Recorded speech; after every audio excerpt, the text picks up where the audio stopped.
Live from downtown Detroit, home of WDIV and Click on Detroit, Local 4 News at 6 starts now. Clearing the air. A settlement is reached that should lead to big improvements at a local landfill people have been complaining about for years. Claims of sexism involving the monthly stipend a mortgage company is giving to MSU athletes. None of the recipients are female, and tonight the company is responding.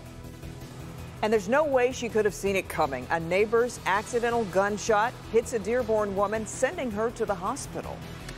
But we begin here at 6 with the president's new action plan to fight the spread of COVID-19. It's a 6-part plan. Here's a look at some of the key takeaways. First, the president is requiring all federal workers and government contractors to be vaccinated.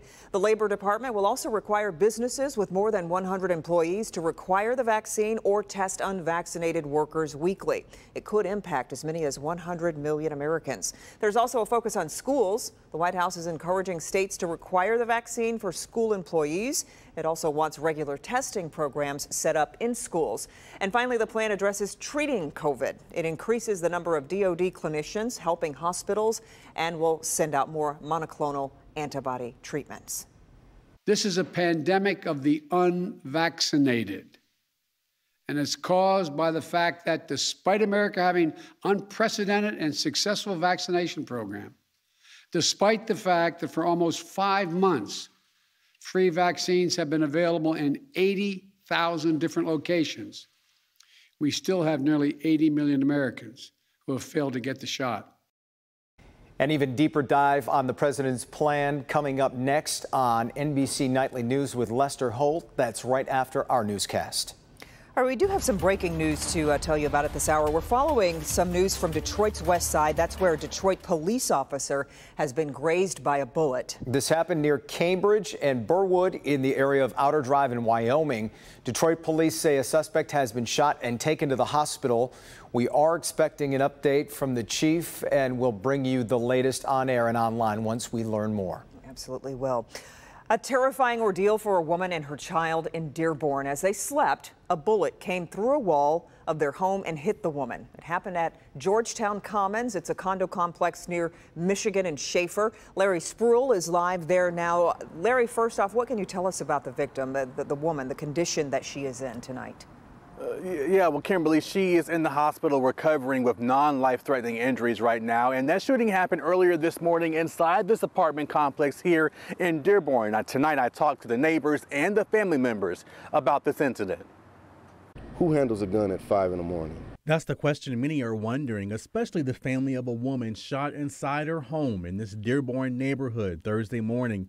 The family member did not want to be identified, but talked to me about what happened. My family member was injured by the next door neighbor. She shot through the unit and injured my family member while she slept in the bed, just feet away from her child. Her family member tells me the victim was shot in the arm, but things could have been worse because normally there's another child in the bed also. She was laying in the bed asleep, and normally my nephew gets in the bed with her in the morning. Just by the grace of God, he hadn't done so yet. Local 4 cameras here at the Georgetown Commons near Michigan Avenue in Schaefer. Dearborn police got the call of a possible shooting.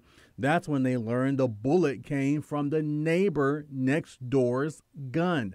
The family member tells me as the husband was coming home to go check on his wife, the neighbor allegedly walked out of her home, walked right on past him with her dog. Who doesn't know that they fired a shotgun, right? That's one of the loudest weapons you can fire. And then she went out and as if it was just a normal day and walked her dog. And you see all the police and the ambulance here and you don't come over and say anything. Police did arrest the neighbor and a weapon was recovered. And as of right now, we are still waiting to see if charges will be filed. As I mentioned before, police did arrest that suspect, but they said this is still under investigation. We are live in Dearborn tonight. Larry Spruill, Local 4. Okay, Larry, thanks. Longtime family-run towing companies in Detroit say they are shocked tonight. The Board of Police Commissioners just gave up oversight of how Detroit police handles towing in the city. Millions of dollars are at stake.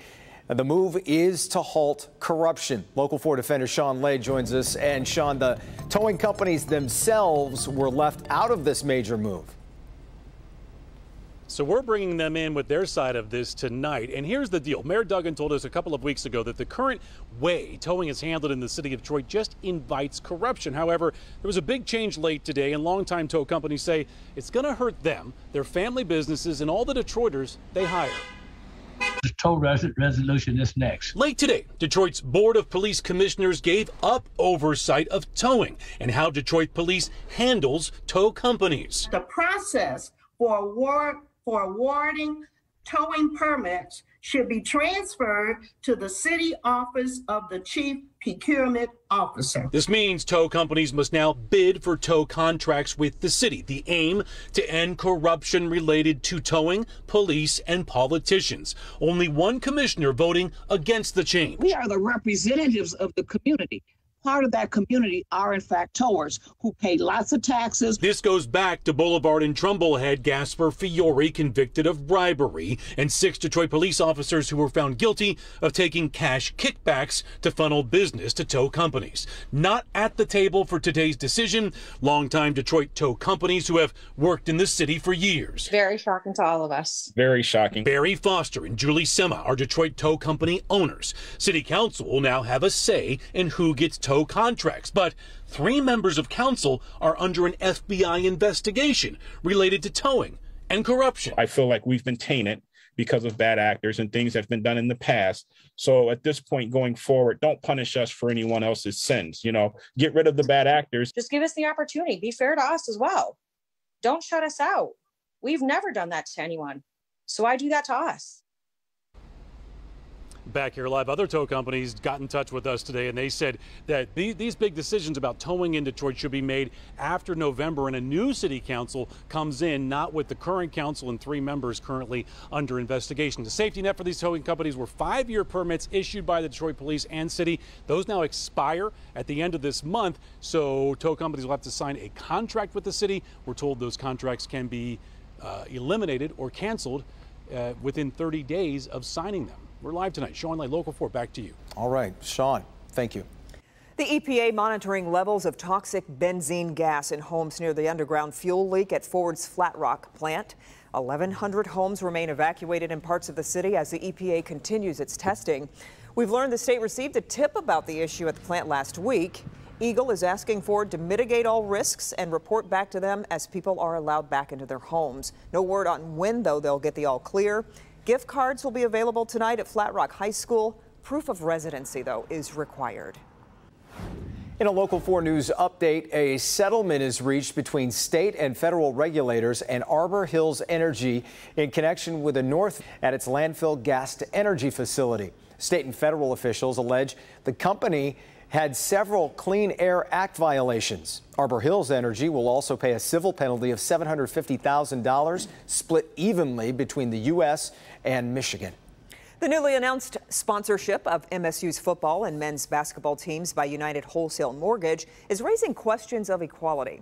2 state reps are saying it's sexist that the $500 monthly stipends are only going to male student athletes. United Wholesale Mortgage was quick to respond today with a statement that reads in part, quote, "We explored sponsoring all 900 MSU athletes. However, because nil partnerships are done directly with each student athlete, not through the university or athletics department, every single agreement is 1-to-1. We have rooted relationships with the men's basketball program as well as football that allowed us to complete these agreements faster and more efficiently.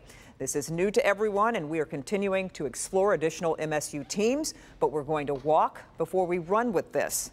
This was the first step to understand the nil process, and we're always looking at different ways we can help out Spartan student athletes." It goes on to say the company hopes other businesses will follow its lead and support additional athletes at MSU. We've posted the full statements from UWM and the 2 state reps under this story on our website. Just go to clickondetroit.com. Michigan's acting unemployment agency director found herself on the hot seat today. Liza Eslin Olson appeared before the House Oversight Committee to answer questions about the disastrous problems the agency has dealt with over the past 18 months. Let's get to Local 4's Rod Maloney, who's here with how the hearing went. Hi, Rod. Well, hi, Jason. You know, you talk to anybody who has dealt with the UIA over the last 18 months, and they will tell you it wasn't just a disaster. It was an unmitigated disaster pretty much at every level. But to hear the director of that agency, the acting director of that agency, tell it today, it was her agency that did everything they possibly could under horrifying conditions to help people get paid. And she even addressed those who want to see her get fired. For those calling for my removal, this is not an easy job. If it were, the previous administration had 8 years and 7 UI directors who could have made changes a long time ago. There's no denying the agency faced unprecedented work volume. Olson reporting more than 5 million claims filed, 26 times what the agency would normally face. Olson reported that the agency paid 2.4 million claims, with 99% of the benefits now due paid. We have done yeoman's work. She also admitted there was a lot of fraud, an estimated $1.5 billion worth, although that's not an agency number, it's not giving one. Olson does say her agency rooted out about 500,000 fraud claims, or 99% of them. Still, House Oversight Committee Chair State Representative Steve Johnson wasn't having it. When I look for a leader, the leader takes responsibility. They don't just blame other people. And that's what I keep hearing, is just blaming other people. I'm sorry, who am I blaming? You're blaming Congress, you're blaming the previous administration, you're blaming lack of funding, you're blaming all kinds of things. What you're not doing is you're not taking responsibility. I'm sorry, I absolutely take responsibility for what I have done since I entered this agency. And neither was State Rep Jack O'Malley of Traverse City. When it comes to customer service and customer communication, I would say that your department historically in the last year and a half has failed. And so what Olson said, part of the problem, or a large part of the problem, is the antiquated computer system that they're using now. She was looking to replace it before COVID hit. She said she wasn't going to replace it during COVID. And so now she's out looking to get new computers to try and make this organization somehow, even remotely, workable. Reporting live, Rod Maloney, Local 4. Yeah, so many people frustrated by the system over the last year and a half. Rod, thanks. A $2,500 shopping spree has the attention of Woodhaven police. Find out where they believe this guy got all that money just ahead. Hi, Brandon. Guys, we have temperatures cooling and clouds will be limited as the sun sets. And as we cool overnight, will we warm up for your Friday or weekend? I think you're going to like the answers, Jason, coming up. All right, Brandon. And a child with autism is assaulted by 2 other students at school. You might be surprised by what the victim's mother is saying tonight about her son's attackers.